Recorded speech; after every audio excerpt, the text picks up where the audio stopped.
O senador Paulo Paim, que preside essa sessão, caros senadores, senadoras, nossos telespectadores da TV Senado, ouvintes da Rádio Senado, nós estamos começando, nesta segunda-feira, mais uma semana de turbulência, de tensões, que vai exigir de todos nós, senador Paulo Paim, muita responsabilidade, muita serenidade, muito comprometimento com os interesses da sociedade brasileira. Não tenho dúvida que esta casa, que já deu uma resposta há poucos dias à sociedade brasileira, mantendo uma decisão do Supremo Tribunal Federal, da mesma forma irá se comportar agora neste momento delicado. Embora, no caso específico do processo de impeachment, a responsabilidade original e inicial será da Câmara dos Deputados. Falar da necessidade de fazer uma autoconvocação, já defendido aqui, esta é uma responsabilidade própria do Congresso Nacional. E na chamada equipotência de poderes, nós temos que dar a cada um, ou a César o que é de César, para que não haja nenhuma interferência, nem do Judiciário aqui, nem daqui no Judiciário, nem do Executivo aqui, nem daqui no Executivo. Então, o que nós temos que fazer é cumprir os dispositivos constitucionais. Mas antes, senador Paulo Paim, de iniciar a minha reflexão no início dessa nossa sessão, eu quero saudar um casal de amigos vindo lá de Pelotas, senador Paim. E hoje, para esse casal de amigos, é uma data muito especial. Ela, professora numa área muito cara para o senhor. Ela foi professora da Universidade Federal de Pelotas na área do Direito do Trabalho. Direito do Trabalho. E a professora Miriam Bastos dos Santos e Luiz Carlos Santos, o esposo, hoje completam 60 anos de casados. Isso, para este século XXI, é, de fato, uma data a ser comemorada entre os amigos, entre a família, entre todos que querem bem este casal tão distinto da nossa querida Pelotas. Inclusive, o prefeito de Pelotas foi aluno da professora Miriam, o Eduardo Leite, atual prefeito, amigo, e o Eduardo jovem prefeito. Jovem prefeito. O jovem prefeito Eduardo Leite, também Féter, imagino que tenha sido, pelo menos, acadêmico, a mesma qualidade acadêmica da nossa querida, e um outro líder pelotense do meu partido, Érico Ribeiro, fará 80 anos, brevemente, numa festa no dia 27 de dezembro, se não estou, porque o convite chegou e as datas a gente tem que cuidar e comemorar. Então, a todos os cumprimentos. Mas, senador Paim, nós, como eu disse, estamos iniciando uma semana de muita turbulência. Eu passei esse final de semana fazendo um roteiro por Santa Maria, Santana do Livramento, Quaraí e encerrei em Uruguaiana. E como o senhor e como os políticos, a gente costuma ouvir as vozes das ruas, a gente ouve as pessoas simples, as pessoas comuns, as pessoas que têm um cotidiano, claro, diferente de um político, diferente de um médico, as pessoas que vivem o dia a dia, as pessoas comuns.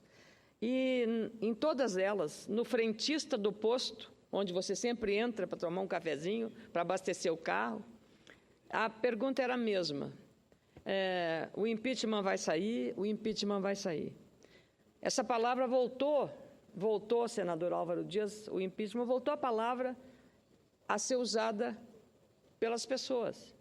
E hoje a presidente da República voltou a conversar com os jornalistas para dizer que quer uma autoconvocação, uma convocação do Congresso extraordinária para que apresse essa análise da peça da representação sobre o impeachment feita por ninguém mais, ninguém menos do que o jurista Hélio Bicudo, um dos fundadores do Partido dos Trabalhadores, pelo ex-ministro da Justiça, Miguel Reale Júnior, também na companhia do constitucionalista professor Ives Gandra Martins.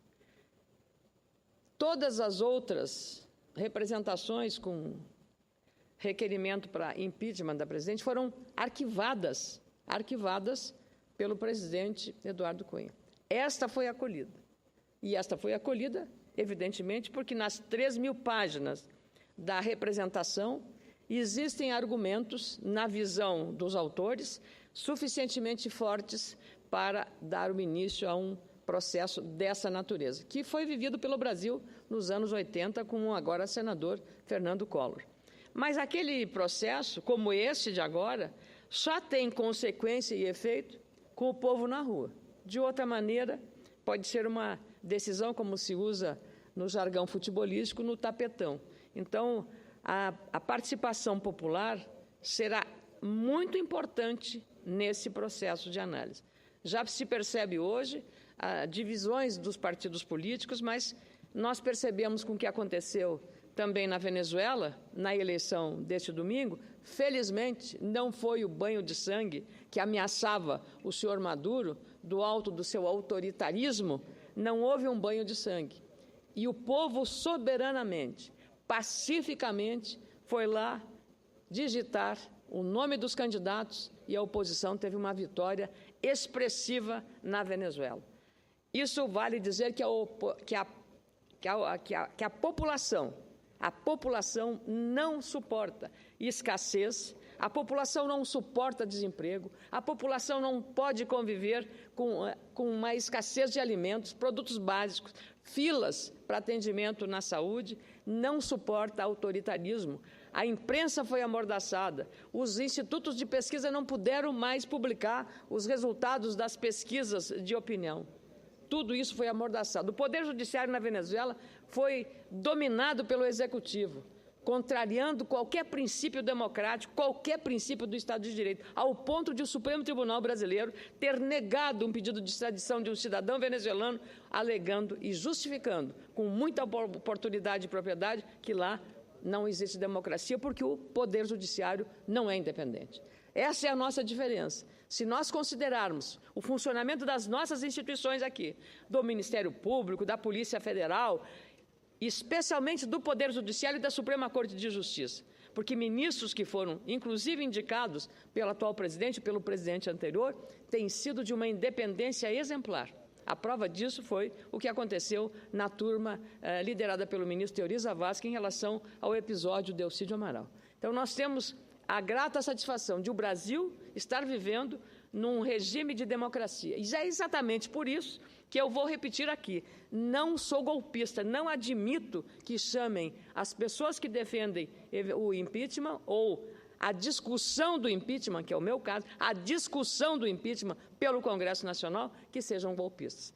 Ora, é bom refrescar a memória dos brasileiros e das brasileiras.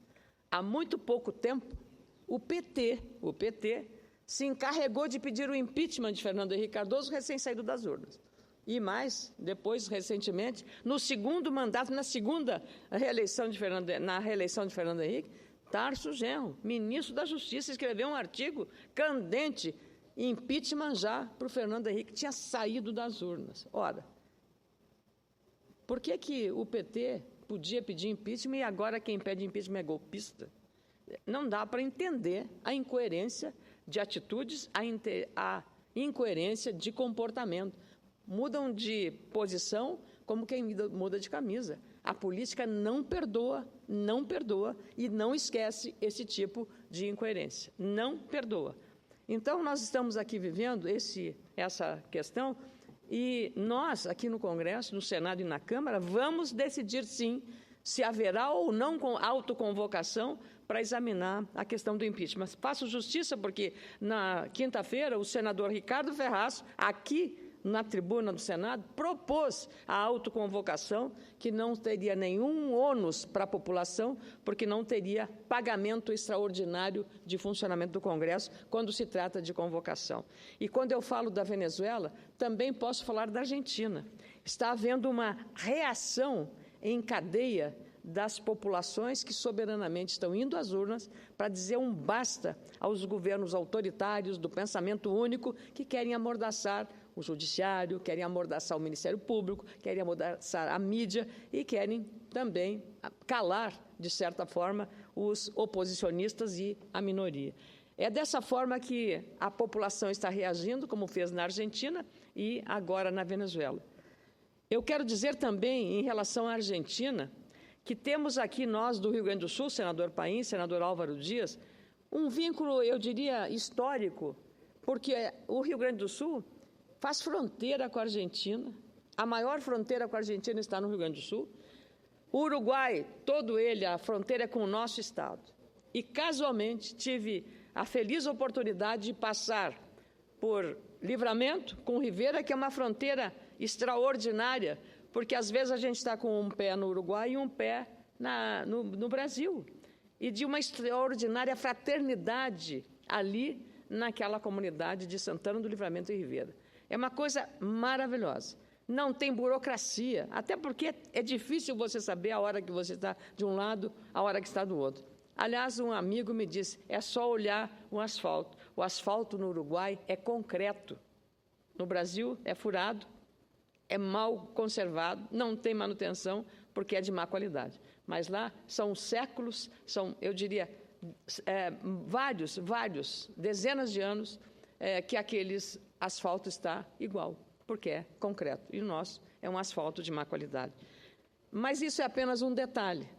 O que eu me refiro é que também cruzei o rio Quaraí para ir a Artigas, uma das bonitas e acolhedoras cidades da fronteira, como é Rivera acolhedora também. E entramos e saímos sem nenhum empecilho, sem nenhuma dificuldade. Eu fui apenas mostrar Artigas ao cientista político Luciano Dias. E saímos de lá numa manhã ensolarada, num sábado ensolarado. E aí, no dia seguinte, senador Paim, isso foi na sexta-feira, no sábado, eu fui atravessar a ponte de Uruguaiana a Passo de los Libres. Senador, o senhor não acredita. Nós voltamos no passado, e num passado bem remoto. Para a gente entrar na Argentina, ali por Uruguaiana, em Passo de los Libres, a gente passa numa aduana e numa Polícia Federal de Imigração. Primeiro ficamos numa fila. Quem não possui uma carteira de fronteiriço. A Argentina fornece essa identidade para os moradores brasileiros de Uruguaiana. E o Brasil deveria fornecer a mesma identidade para os moradores de Passo de los Libres. A Argentina está fazendo o dever de casa. E o Brasil? Não. E talvez a burocracia levantada pelos argentinos se justifique pelo fato de que não está havendo, nesse aspecto, reciprocidade. Aí, vamos convir. Então, quem está sofrendo e pagando o preço dessa burocracia é o cidadão brasileiro e argentino que cruza aquela fronteira. Aí ele fica numa fila e, quando tem muito movimento, pode ser meia hora, 1 hora, 2 horas até, no sol, se tiver sol ou se chuva, e ele entra nos guichês bem atendidos, tem que ser justa, por jovens funcionários do governo argentino, responsáveis por essa área. Recebemos uma papeleta, mediante a entrega da identidade, em que ele anota nessa papeleta, bem simplesinha, ele anota o número da identidade e dá um carimbo. Não há burocracia que não resista a um carimbo. Dá-lhe um carimbo. E naquele carimbo está escrito, a sua permanência é de 72 horas. Pois bem, quando você volta, você tem que ir para outra fila, que é a saída da Argentina, e mostrar aquele boleto que você recebeu, aquela folhinha, mas nem sempre você precisa entregar para eles. Você pode ficar no seu poder e aí você sai da Argentina. Para os argentinos, é exigida a mesma burocracia. Agora, vamos imaginar, nesse período de férias, como o dólar está com um preço elevado em relação ao real, para os argentinos, o Brasil é uma maravilha. O jornal Clarim já disse, muitos argentinos virão aproveitando uma situação confortável. Talvez animados até pela vitória do Macri na Argentina, que estimula a economia daquele país. Então, serão filas muito quilométricas, porque serão muitos ônibus de turistas argentinos atravessando a fronteira por Uruguaiana para desfrutarem das belezas das praias no Rio Grande do Sul, em Santa Catarina, que eles gostam muito, no Nordeste brasileiro, e aí vai ser um caos ali. Eu estou, então, trazendo esse problema para indagar. Que Mercosul é este? Que Mercosul é esse que determina que um cidadão argentino ou brasileiro que vive ali na fronteira seja massacrado com essa burocracia? Como é que vai se entender Mercosul desta forma? Na Europa integrada, você passa. Agora pode ter problema por conta do ataque do exército islâmico, mas não é isso que nós vivemos nessa região. Por que nós podemos, no Uruguai, atravessar com a maior facilidade? E na hora que pede identificação, identifica se isso tem que ser feito. E na Argentina é essa burocracia. Então, nós precisamos que as nossas autoridades diplomáticas resolvam. Eu sei que o embaixador, o cônsul do Brasil em Libres e o cônsul argentino em Uruguaiana estão se esforçando para resolver esse problema. Quem é que vai entender Mercosul se continuar esta barreira e essa burocracia perturbando, azucrinando a vida dos turistas que por ali passam? Não há sentido algum disso que está acontecendo nessa fronteira. E vou pedir ao Itamaraty, faço agora, em nome daquelas pessoas. Eu fui uma vez, não sei quando voltarei por ali, gostaria de voltar muito breve, mas não sei quando voltarei ali. Agora, as pessoas que moram em Uruguaiana e moram na Argentina, e o mais irônico de tudo isso é que o Itamaraty pediu-me que fosse acelerar na Câmara, onde estava o acordo de fronteira, assinado pelo governo brasileiro e pelo governo argentino, que dá facilidades de trânsito, de trabalho, de previdência, de saúde, de educação. Nada disso está funcionando. Nada. Existe o acordo de fronteira, mas nós não estamos fazendo o nosso dever de casa, que é, por exemplo, emitir esta carteira do Mercosul para os cidadãos argentinos. Então, se não há reciprocidade, os argentinos também se sentem no direito de demorar para entregar uma carteira 1 ano, 6 meses, 8 meses. Então, nós temos que tomar uma atitude mais proativa para que os cidadãos que ali vivem, para que as pessoas que passam por ali entendam que Mercosul é uma coisa importante. Do jeito que está, não tem nenhuma relevância. Ninguém sabe qual é a relevância de Mercosul com essas dificuldades e com essa burocracia prevalecendo sobre a vida do cidadão. Queria também dizer, ainda sobre Mercosul, com o agravamento da crise, que nós estamos diante de um grave problema. A Bolívia, que integra o circuito bolivariano, que já tentou uma intervenção nos oleodutos da Petrobras, lá na Bolívia, que traz o gás natural, o gasoduto, o oleoduto da Petrobras, mas mais gasoduto, melhor dizendo. Bolívia produz gás, equivocadamente usei oleoduto, são gasodutos. O gasoduto da Bolívia alimenta com gás natural todo o sul do país, Mato Grosso do Sul, Paraná, Santa Catarina e Rio Grande do Sul. E assim como Fernando Lugo deu um tarifaço na energia que o Brasil compra de Itaipu, agora Evo Morales segue o mesmo passo e quer um reajuste superior a 70% do gás natural que o Brasil compra da Bolívia. E esse gasoduto, construído pelo Brasil, só serve para trazer o gás boliviano. Eu estou curiosa para saber, e a senadora Gleisi Hoffmann, que está na mesa, foi até a relatora quando o governo paraguaio pediu o reajuste da tarifa. Vossa Excelência fez uma memorável defesa do reajuste aqui, num embate com, então, e de boa memória, o nosso ex-presidente da República, senador Itamar Franco. Lembro bem da senhora do quadro aqui mostrando, com argumentação. Embora eu tivesse sido contra, senadora, mas nos ajustamos. Agora, um reajuste de 78% no gás natural que nós compramos da Bolívia, neste momento em que o mercado de gás está de oferta e não de escassez, nós temos que pensar de outra forma, porque não podemos nos submeter a um interesse interno. Praticamente 80% é o reajuste, são 78%. Então, esse aumento, na prática, o preço atual, que é de 5 milhões e 700 mil dólares por unidade térmica britânica, o famoso BTU de gás, passaria para mais de 10 milhões de dólares. É um aumento injustificável, sobretudo nesse momento de grande oferta dessa matéria-prima energética no mercado internacional. Todo o gás consumido, como eu disse, no Rio Grande do Sul, por exemplo, vem da Bolívia. Santa Catarina e Paraná também consomem o gás natural da Bolívia. Estados, igualmente, dependentes desse gás boliviano. Lá em Uruguaiana tem uma usina que era para receber o gás natural da Argentina e, de uma hora para outra, aquela usina ficou um elefante branco, porque o gás da Argentina não veio e depois foi preciso fazer uma reengenharia para que aquela usina não fechasse as portas definitivamente e pudéssemos contar com o gás da Argentina. Então, são esses eventos e esses episódios que nós precisamos tratar aqui com muita seriedade.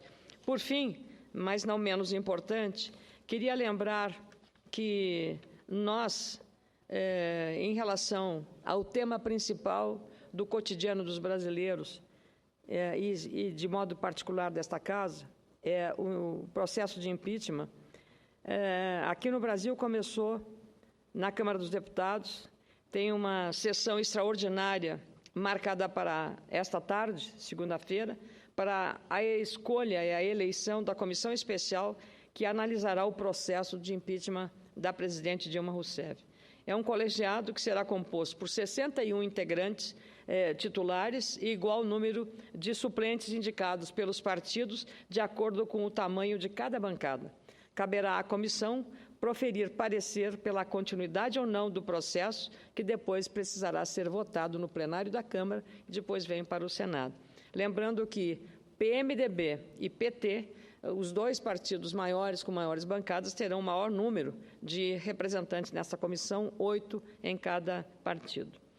Eu queria, a propósito disso, lembrar que o economista Maílson da Nóbrega, que amanhã terá um encontro com os senadores, traçou recentemente um cenário bastante negativo para a nossa economia, mas previu melhora já no final do próximo ano de 2016, que muitos já estão imaginando que já passou, também já está morto.